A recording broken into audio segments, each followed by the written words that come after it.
नमस्कार, मैं श्यामगिरी। आप देख रहे हैं टीएफडी इंडिया न्यूज 24। टीएफडी इंडिया न्यूज 24 में आप सभी दर्शकों का स्वागत है। पीएमओ में हलचलें तेज हो गई हैं और अब कहा जा रहा है कि अमित शाह का होगा इस्तीफा और भाजपा में बड़ी भगदड़। बड़ी ध्यान से आप दर्शक इस कार्यक्रम को समझिए, क्योंकि अब परिस्थितियां मोदी के हाथ में नहीं है और अमित शाह चेहरा दिखाने लायक नहीं। 11 बजे पार्लियामेंट शुरू होने के बाद मात्र 3 मिनट में प्रश्नकाल हुए बगैर 2 बजे तक के लिए पार्लियामेंट स्थगित हो गया। लोकसभा और राज्यसभा दोनों स्थगित हो रहा है। बड़ी महत्वपूर्ण यह है कि पार्लियामेंट के अंदर अमित शाह हाजिर हो और इस्तीफा दे की मांग चल रही है, और दूसरी तरफ अमित शाह, नरेंद्र मोदी, राजनाथ सिंह, नितिन नवीन पार्लियामेंट के अंदर ही फंक्शन कर रहे हैं, समारोह, मिलन समारोह कर रहे हैं, लेकिन संसद में आने की हिम्मत नहीं दिखा रहे हैं। लेकिन एक तस्वीर आई जो बड़ी महत्वपूर्ण है। वह तस्वीर ऐसी आई कि हिलाने वाली। कोई भी एक दूसरे से नजरें नहीं मिला रहा है। राजनाथ सिंह मोदी, अमित शाह मोदी, नितिन नवीन मोदी, कोई भी एक दूसरे से नजरें नहीं मिला रहा है। क्या यह नजरें जो नहीं मिलाई जा रही है या नहीं मिला पा रहे हैं, क्या बांकीपुर और दतिया चुनाव हारने के बाद, या फिर यह समझ लिए हैं कि अब पतन शुरू हो चुका है, मोदी प्रधानमंत्री नहीं रहेंगे और अमित शाह को इस्तीफा देना होगा? क्या इसलिए?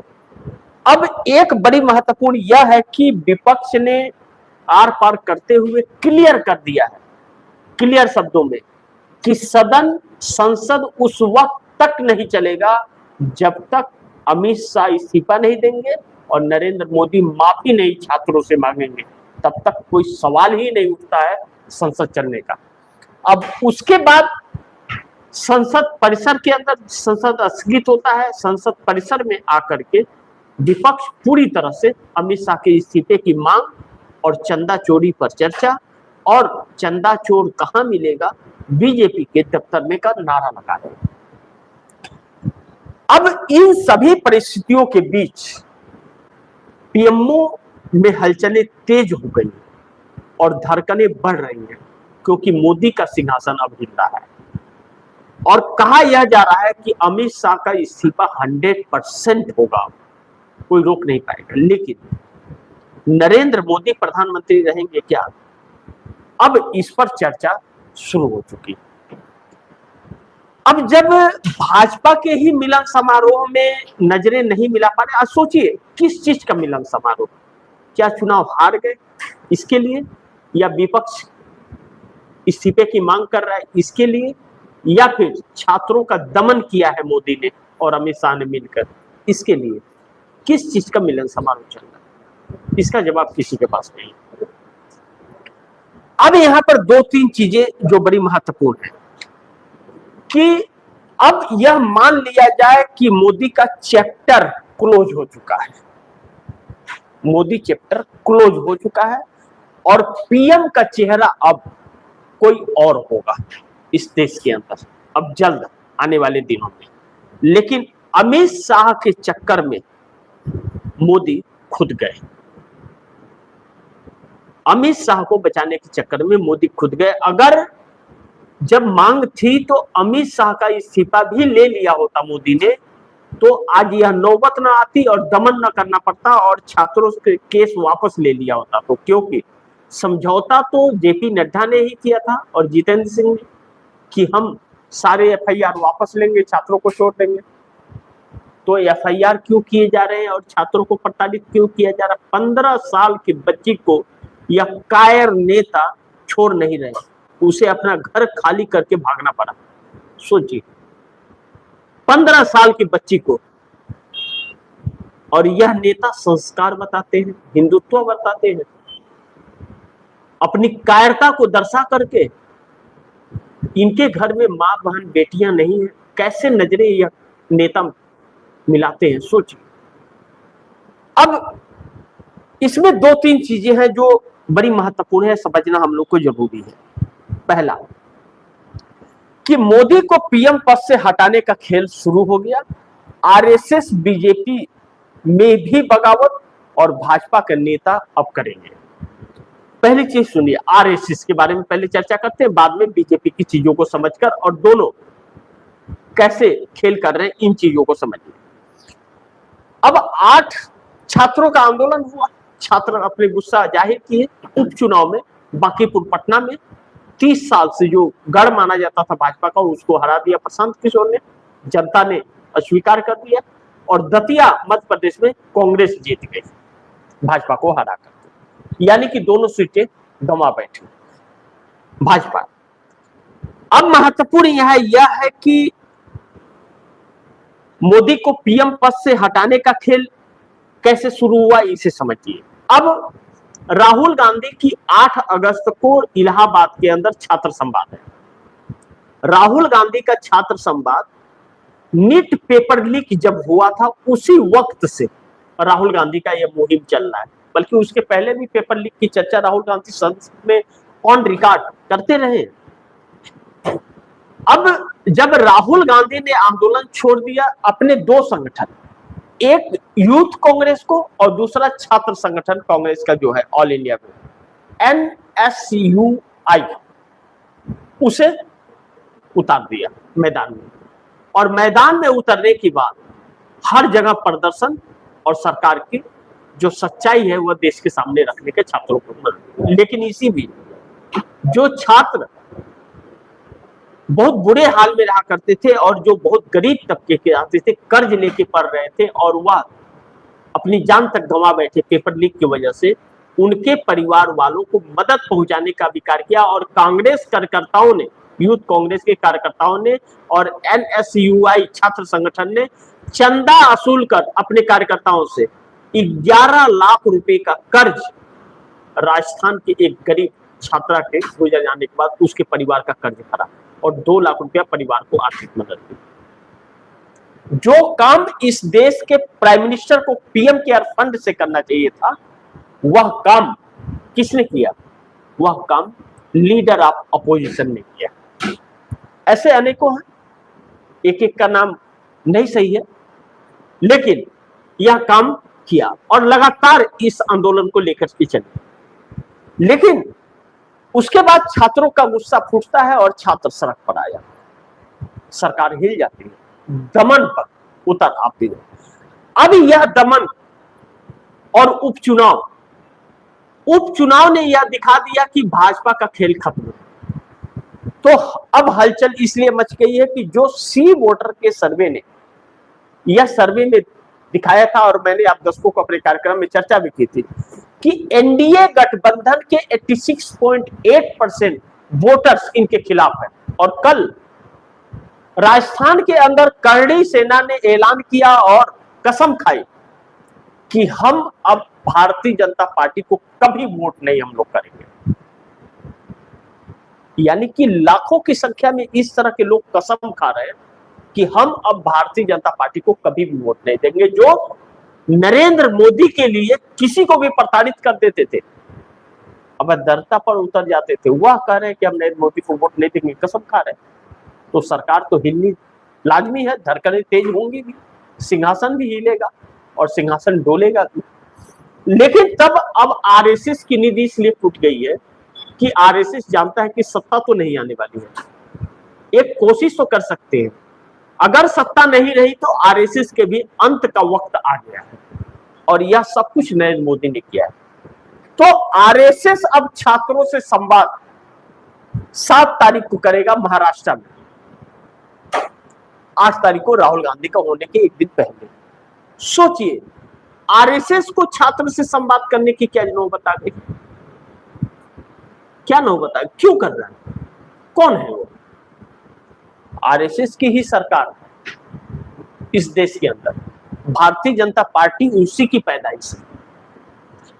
अब आरएसएस के इसके 2 मकसद है। या तो आरएसएस यह दिखाना चाहता है कि हम विपक्ष के साथ हैं, छात्रों के साथ हैं, या तो यह दिखाना चाहता है कि अब अपने आप को बचाने के लिए कि अब मोदी किसी काम के रहे नहीं, तो काम के नहीं रहे तो जो सरकार पलटेगी अगर, तो फिर जिस विपक्ष की सरकार आएगी तो आरएसएस को बैंड न कर दे, यह डर उसके अंदर है, ताकि हम भी छात्रों का समर्थन करते हैं, यह दिखाने का, या फिर छात्रों को गुमराह करने का। दोनों नजरिए से देखना जरूरी है, और दोनों ही नजरिए इसके काम नहीं कर रहे। कितने छात्र जाएंगे या नहीं जाएंगे, या उसे प्रताड़ित करके लाया जाएगा, यह वक्त बताएगा।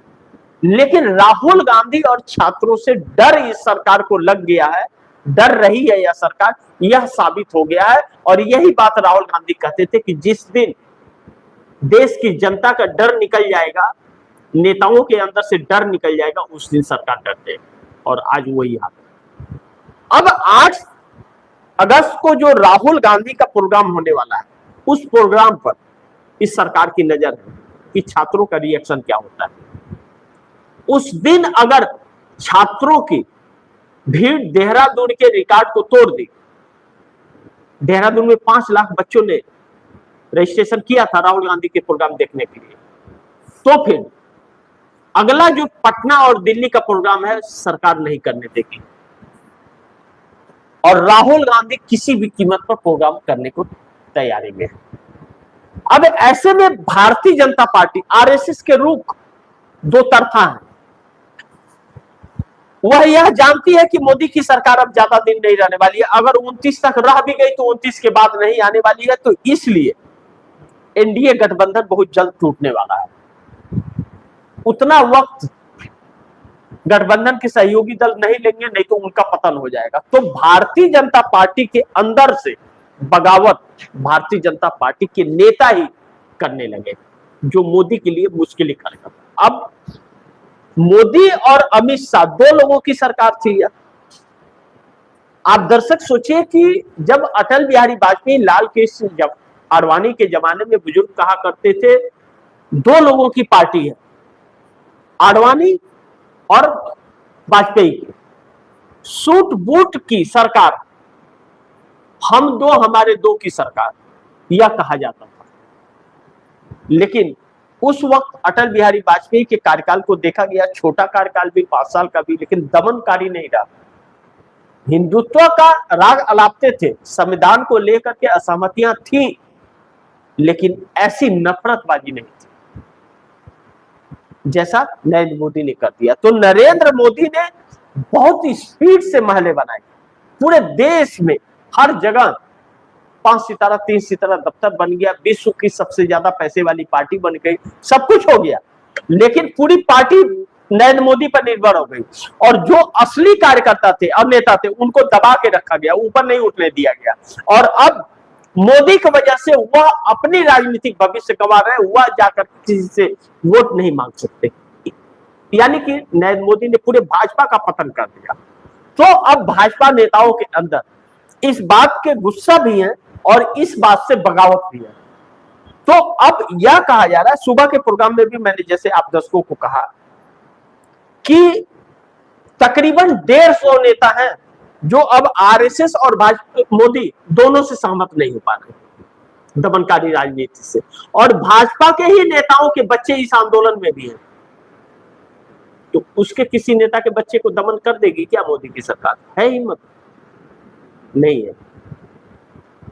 अब ऐसे में अमित शाह का इस्तीफे पर आर और पार विपक्ष ने कर दिया है और टूटे बिखरे विपक्ष को एकजुट कर दिया है। जो भारतीय जनता पार्टी के अंदर ज्वालामुखी फट रही है, वह ज्वालामुखी मोदी और शाह दोनों को ले डूबेगी। यह बात वो समझ गए। अब सदन में वह चेहरा नहीं दिखा सकते, मोदी दिखाएंगे नहीं और अमित शाह उस लायक बचे नहीं। अब ऐसे में भारतीय जनता पार्टी के नेता नितिन गडकरी हो, चाहे राजनाथ सिंह हो, वसुंधरा राज सिंधिया हो, और भी बहुत सारे जो मोदी और शाह से अब उठ चुके हैं। अब उन्हें पसंद नहीं मोदी पीएम रहे और अमित शाह गृह मंत्री। यहां तक कि पार्टी से इन दोनों की छुट्टी हो जाए, यहां तक बात पहुंच गई है। तो हलचल मचना लाजमी है, क्योंकि इसलिए भी हलचल पीएमओ के अंदर तेज है क्योंकि अब बात सिर्फ छात्र आंदोलन की नहीं रह गई और बात सिर्फ पीएम और गृह मंत्री बनने की नहीं रह गई। बात यहां पहुंच गई कि अब अगर सत्ता जाएगी तो इन दोनों ने जो दमन किया है इस देश का, इसके साथ जो आने वाली सरकार हिसाब करेगी तो उससे यह कैसे बचे, यह रास्ते तलाशते हुए नजर आ रहे हैं लगातार। नंबर 2 पॉइंट्स बड़ी महत्वपूर्ण है। नंबर 2, बड़े बड़े नेता पड़े मोदी शाह के पीछे, लेकिन ब्यूरोक्रेसी भी मोदी के खिलाफ हो गई। अब नितिन गडकरी, राजनाथ सिंह, मुरली मनोहर जोशी, यशवंत सिन्हा, सुब्रमण्यम स्वामी, वसुंधरा राजे सिंधिया जैसे लोग तो खुल करके छात्रों के साथ आ और मोदी के खिलाफ। नितिन गडकरी और राजनाथ सिंह पार्लियामेंट के अंदर भी बचाव नहीं कर रहे हैं मोदी का और पार्लियामेंट के बाहर भी बचाव नहीं कर रहे। अब मोदी शाह खुद निपटे क्योंकि तानाशाही यही दिखा रहे थे, लेकिन अब मोदी और शाह के पीछे जब यह नेता हाथ धो के बैठ गए, एनडीए गठबंधन के घटक दलों में चंद्रबाबू नायडू को जो मनाने के लिए मोदी गए थे और चंद्रबाबू नायडू ने चुप्पी मार दी, मुंह बंद कर दिया, ना हाँ कहा ना कहा। तो उसे क्या समझे, हाँ समझे या ना समझे, यानी कि समय जिसके पक्ष में रहेगा उसके पक्ष में हाँ कह देंगे चंद्रबाबू नायडू, समय जिसके पक्ष में नहीं रहेगा उसको ना कर देंगे, यानी कि शून्य। लेकिन नीतीश कुमार भी चुप्पी है और नीतीश कुमार के पार्टी के अंदर अब टकराव ऐसा कि नीतीश कुमार ने फैसला नहीं लिया तो नीतीश कुमार की पार्टी टूटकर बिखर जाएगी, इस मुकाम पे आ गया। अब ब्यूरोक्रेसी के पास जो रिपोर्ट है और जो रिपोर्ट ब्यूरोक्रेसी सरकार को दे रही, सरकार फैसला करे क्या करना है ना करना है, लेकिन ब्यूरोक्रेसी हवा के रूप को समझ गया है और इस छात्रों के आंदोलन के धार को भी पूरी अच्छी तरह से समझ गया।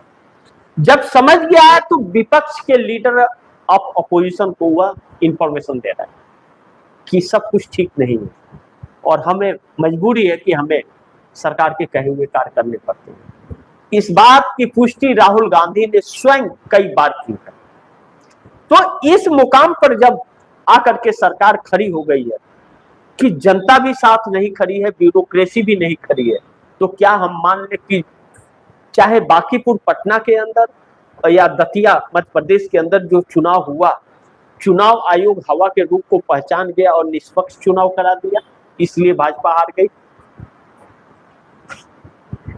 कुछ तो सच्चाई नजर आ रही है, क्योंकि डर तो हर किसी को लगता है, छात्रों का डर समाया हुआ है, क्योंकि अब चुनाव आयोग भी समझ रहा होगा कि जो बच्चे संसद के गेट पर पहुंच सकते हैं वह चुनाव आयोग के घर भी पहुंच सकते हैं।